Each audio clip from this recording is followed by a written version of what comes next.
The iStick T80 and Peso Tank. The iStick T80 was sent to me for a review from vapesourcing.com.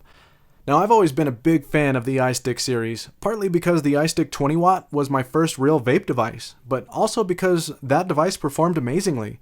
After that, I bought the iStick 50 watt and then later the iStick 100 watt, and I love those too. So I clearly have a bias towards the iStick, but that also means I have high expectations of it too. So let's talk about the T80. First, the specs. It handles 5 to 80 watts. It has a 3000 milliamp hour internal battery. It has an aluminum alloy body. It uses USB Type-C charging, which is really cool. It handles a resistance of 0.05 to 3 ohm, and it comes in the colors of black, blue, silver, rose gold, gray, and red. And the size is 36 millimeters by 28 millimeters by 130 millimeters. Let's also talk about the Peso tank specs. So the tank is 25 millimeters in diameter. It has 2 mil or 5 mil tank capacity, and it comes in the colors of black or silver. eLeaf always has great design, and packaging too. I've always thought of their design style as the Apple of the vape industry. The design of the iStick T80 is sleek and modern.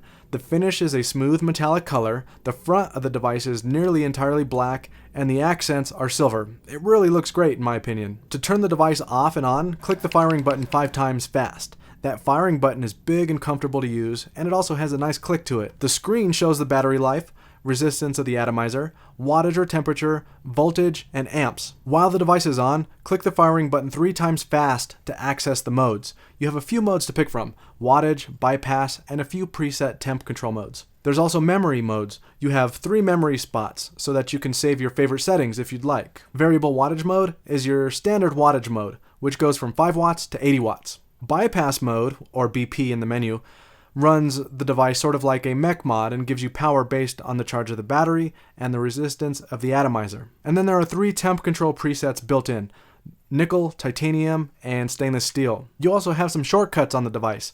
Press and hold the up and down, and you can lock the device, but still fire it. If you press and hold the firing button and the up button, you can get into some extra settings. You have stealth mode, version history, and battery details.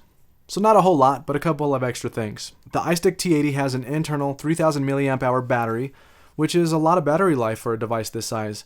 Of course, if you're vaping at the max of 80 watts all the time, the battery is going to die faster, but 3000 milliamps should be enough to get you through the day without needing to charge, even if you vape a lot. The T80 charges using a USB Type-C charger, which is awesome. It's great to see more companies doing this, and I think it's going to become mandatory pretty soon. Since this uses a USB-C cable, it also supports fast charging, so you can charge the T80 really quickly.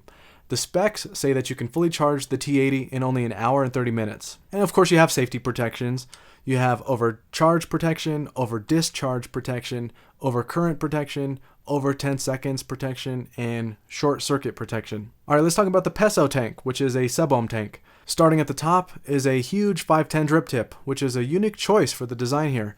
Maybe they wanted it to look like a typical high wattage tank, but perform like a lower wattage tank by giving it a slimmer 510 tip that has a tighter draw. The top cap protrudes, so if you want to use your own tips on here, not all of them will always look great, but they'll work fine. The Peso uses a sliding top cap to access the liquid fill port. You'll see on the top cap that there's an arrow indicating where you need to push to slide the cap.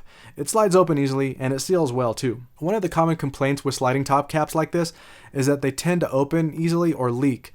I haven't had any problems with the Peso in my experience. As for the coils, there are 2 types of coil heads that come with the Peso tank. These coil heads are press fit into the bottom of the tank, so they're really easy to change. All you do is unscrew the base and push the coil into the chimney section of the tank. One of the coils is the EF 0.3 ohm coil. This is a single vertical coil rated for between 50 to 60 watts. And then there's an EF-M 0.6 ohm coil. This is a mesh coil rated for up to 35 watts. I would say that both coils, they work really well at their set wattages or their max wattages, and both of them have really good flavor. So I liked them both. This is a bottom airflow tank. Wide open and you get quite a bit of airflow, so that works really good for the higher wattage coil. And then you can also close it down just fine, get a nice tight draw for the lower wattage coil. So I think the airflow works great on here. I really like the simplicity of the whole kit. It has all the options that you need. It's not overly complicated. It looks great. The flavor from the tank is pretty good. The coils work well. The airflow works well. I really have no complaints. This is another iStick device that I really like. So yeah, I would say get it. The iStick T80 was sent to me for review from vapesourcing.com. All right, thanks for checking out this review, and I'll catch you in the next one.